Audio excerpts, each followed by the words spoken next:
Hi there, here we're back. This is chapter 2 of Wuthering Heights by Emily Bronte. Look at the picture. We've got an image created by AI. How many characters can you see in it? Look at all the details, okay? The description of it. There's fire, and there's a notebook there. There are candles. Remember that this is back 1801. Hmm? So, this was the last picture from chapter one. Yes, we have Heathcliff. I know Heathcliff, right? And two young people. Okay. The girl was announced as Mrs. Heathcliff. Okay. And the boy, he's got another name. He was angry. Okay. So what's their relationship? What's their connection? Okay. Do you remember that? And the dogs, the fierce dogs. Now, this is what we saw the previous chapter. Lockwood, yes, appearance. This was chapter one. Now we jump onto chapter two, and it's called Catherine Earnshaw's Room. Okay, and the story starts like this. Quiet, whisper, whispered the housekeeper as we climbed up the dark stairs. My master will be angry if he discovers which bedroom you're sleeping in. For some reason, he doesn't want anyone to sleep there. I don't know why. There are strange people in this house. Here's the room, sir. But I was too tired to listen. Thank you, Scylla, I said, and taking the candle, I entered the room and closed the door. The only piece of furniture in the large, dusty bedroom was a bed placed next to the window. There were heavy curtains which could be pulled around it to hide the sleeper from anyone else in the room. Looking inside the curtains, I saw a little shelf full of books just under the window. I put my candle down on the shelf and dropped thankfully onto the bed. Remember that he had been attacked by the dogs, okay, and he fell and it was very cold. Well, I closed the curtains around the bed and felt safe from Heathcliff and everyone else at Wuthering Heights. I noticed that there were names written on the wall in childish handwriting. Catherine Earnshaw, Catherine Heathcliff, and Catherine Linton. Then I fell asleep. But I was woken very suddenly by a smell of burning. My candle had fallen onto a Bible on the shelf and was burning it. When I opened the Bible to see if it was damaged, I found that wherever there was an empty page or half a page, someone had written on it. And on the first page was written as well Catherine Earnshaw's Diary, 1776. Who was the girl who had slept in this bed, written her name on the wall, and then written her diary in the Bible 25 years ago? I read it with interest. How I hate my brother Hindley, it began. He is so cruel to poor Heathcliff. If only my father hadn't died while he was alive. Heathcliff was like a brother to Hindley and me. But now Hindley and his wife Frances have inherited the house and the money, and they hate Heathcliff. That horrible old servant Joseph is always angry with Heathcliff and me because we don't pray or study the Bible. And when he tells his master, Hindley, always punishes us. I can't stop crying. Poor Heathcliff. Hindley says he is wicked and can't play with me or eat with me anymore. My eyes were beginning to close again and I fell asleep. Never before had I passed such a terrible night. disturbed by the most frightening dreams. Suddenly, I was woken by a gentle knocking on the window. It must be the branch of a tree, I thought, and tried to sleep again.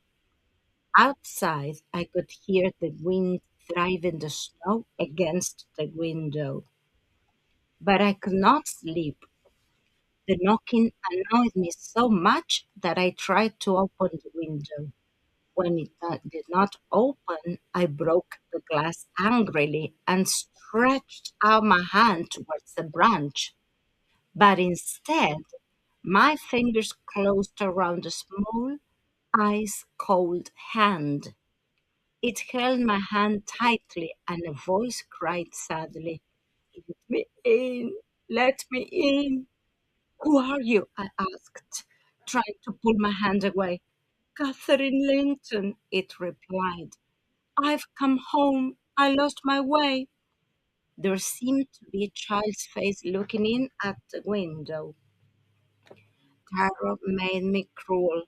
I rubbed the creature's tiny wrist against the broken glass so that the blood poured down onto the bed. As soon as the cold fingers let go for a moment, I pulled my hand quickly back by a pile of books in front of the broken window and tried not to listen to the desperate cries outside. He put the pile, yes, of course. "Go away," I called. "I'll never let you in. Not if you go on crying for 20 years. "It is almost 20 years," replied the sad little voice. "I've been out here in the dark for nearly 20 years." The hand started pushing through the window at the pile of books, and I knew it would find me and catch hold of me again. Unable to move, I stared in horror at the shape behind the glass and screamed. There was rapid footsteps outside my bedroom door, and then I saw the light of a candle in the room. "Is anyone there? Is anyone here?" whispered Heathcliff. He could not see me behind the curtains, and clearly did not expect an answer. I knew I could not hide from him, so I opened the curtains wide. I was surprised by the effect of my action. Heathcliff dropped his candle and stood without moving, his face as white as the wall behind him. He did not seem to recognize me. "It's only your guest, Lockwood," I said. "I'm sorry, I must have had a bad dream and screamed in my sleep." "To the devil with you, Mr. Lockwood," growled my landlord. "Who allowed you to sleep in this room? Who was it?" "It was your housekeeper, Mr. Heathcliff," I said, quickly putting on my clothes.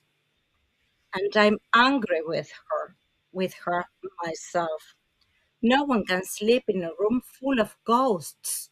"What do you mean?" asked Heathcliff, looking suddenly very interested. "Ghosts, you said.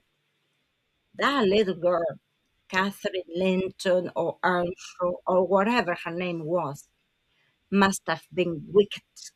She told me she'd been a ghost for nearly 20 years. It was probably a punishment for her witness." "How dare you speak of her to me?" cried Heathcliff wildly. But I described my dream. He became calm. Sorry, but as I described my dream, he became calmer and sat down on the bed, trembling as he tried to control his feelings. "Mr. Lockwood," he said finally, brushing a tear from his eye, "you can go into my bedroom to sleep for the rest of the night. I'll stay here for a while." "No more sleep for me tonight," I replied. "I'll wait in the kitchen until it's daylight, and then I'll leave. You needn't worry about my visiting you again either. I've had enough company for a long time." But as I turned to go downstairs, my landlord, thinking he was alone, threw himself on the bed, pushed open the window, and called into the darkness. Come in, come in, he cried, tears rolling down his face. Catherine, do come, my darling. Hear me this time. But only the snow and wind blew into the room. Could my dream have produced such madness? I could not watch his suffering anymore. I went downstairs. I waited in the kitchen until it was light enough outside for me to find my way through the deep snow back to Thrush Cross Grange. The housekeeper there, Ellen Dean, rushed out to welcome me home. She thought I must have died in the previous night's snowstorm. With a warm fire and a hot meal, I began to recover from my unpleasant experiences. After my stay at Wuthering Heights, I thought I would never want to speak to any human being again. But by the end of the next day, I was beginning to feel lonely, and I decided to ask Mrs. Dean to sit with me after supper. How long have you lived in this house? I asked her. 18 years, sir. I came here early in 1783 when my mistress was married to look after her. And when she died, I stayed here as a housekeeper. Who was your mistress? I asked. Her name was Catherine Earnshaw, she replied. Oh, my ghostly Catherine, I muttered quietly to myself. She married Mr. Edgar Linton, a neighbor, added Mrs. Dean. And they had a daughter, Cathy, who married Mr. Heathcliff's son. Oh, and so that must be the widow, young Mrs. Heathcliff at Wuthering Heights. That's right, sir. Did you see her? I looked after her as a baby. You know, how is she? I do want to know. She looked very well and very beautiful, but I don't think she's happy. Oh, poor thing. And what did you think of Mr. Heathcliff? He's a rough heart man, Mrs. Dean, but I'm very interested in him. Tell me more about him. Well, he is very rich, of course, and mean at the same time. He could live here at Thrushcross Grange, which is a finer house than Wuthering Heights, but he would rather receive her than live comfortably. But I'll tell you the whole story of his life, as much as I know there is, and then you can judge for yourself. And that's the end of chapter 2. So I asked ChatGPT, Gemini, Grok, yes, to reproduce some ideas. What do you think? There's another one here. This is not fully complete because remember that the one at the very beginning was very clear here, yes, with the curtain covering the bed, their names written on the wall and the diary burning, yes, and the window. Well, did you like it? Hmm? Is it good? The story interesting? If you've never read it before, well, there's a lot to tell you. Hmm? What about the characters? Well, how do you think? Remember that this was in the 1800s, so we have to picture the style in those days, all right? There were very few neighbors, big houses, okay, cold houses, and outside was snowing on the moors. Look at the window here. You can see the snow from the window. All right. Well, I hope you enjoyed chapter 2. Keep on reading it. Yes. And let's see. We'll have some debatable questions as well. Bye bye.